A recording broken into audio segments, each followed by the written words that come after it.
O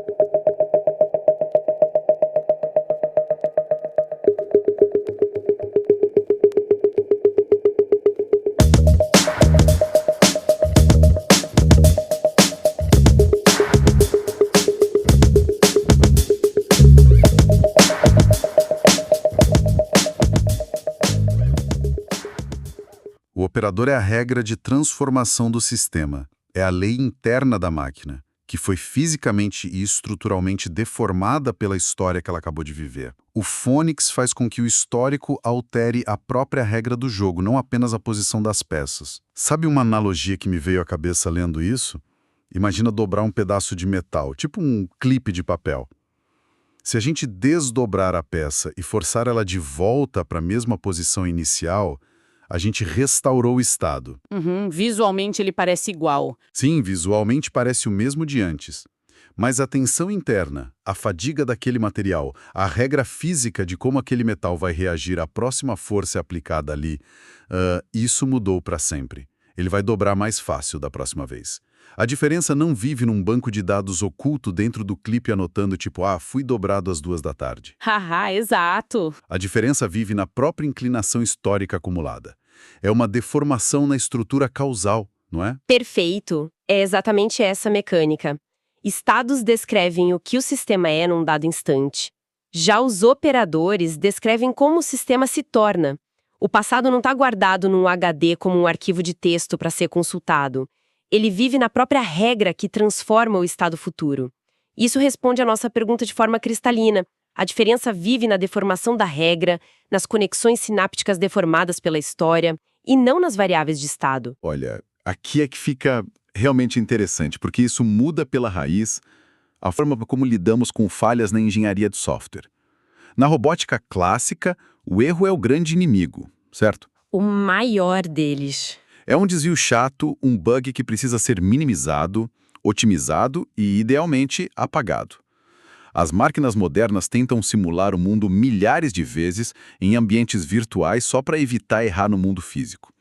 Mas no ecossistema do Phoenix, olhando para os logs de teste, o erro é tratado de um jeito muito estranho. O material mostra que cerca de metade das interações físicas iniciais do robô com o mundo simplesmente falham. Dão errado mesmo. Sim, eles deixam a máquina errar. E aí eu vi nos papéis que existe uma camada de governança simbólica chamada Web Center, operada por algo chamado Vestia. Antes de avançarmos, explica rápido para quem não está no dia a dia da área de segurança. O que é essa Vestia no meio dessa história toda? É tipo um controle parental para robôs? É uma ótima forma de visualizar.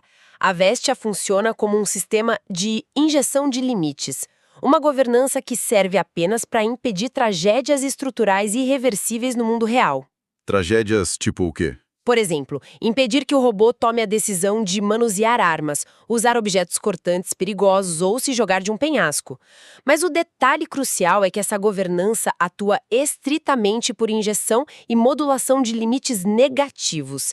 Ela diz aqui não ou por esse caminho você não vai.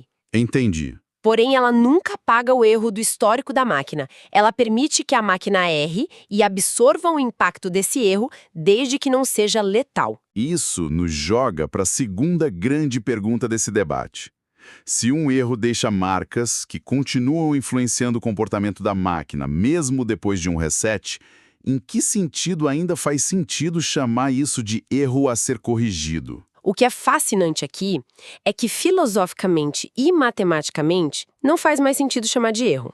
A arquitetura do Phonix eleva essa falha a um conceito técnico chamado ECA, que significa erro como condição de aprendizado. ECA. Isso. Pensa bem, um erro que não deixa marcas no sistema, que é simplesmente resetado e esquecido, não ensina absolutamente nada. Ele é só um desperdício de tempo e energia. Pois é. Mas se ele deixa cicatrizes irreversíveis, mudando os gradientes e os limiares de expressividade dos neurônios artificiais do robô, ele transcende a categoria de erro. Ele passa a ser parte do próprio funcionamento. Ele se torna uma condição ontológica para que a máquina aprenda a existir no mundo. Lendo os papéis, eu esbarrei num termo genial que explica isso. Decisão por inviabilidade. Achei o nome incrível. mas confesso que precisei reler os testes do Ubuntu para entender na prática. A máquina operando com Phoenix não senta, processa e escolhe o que fazer com base num cálculo probabilístico otimizado, né?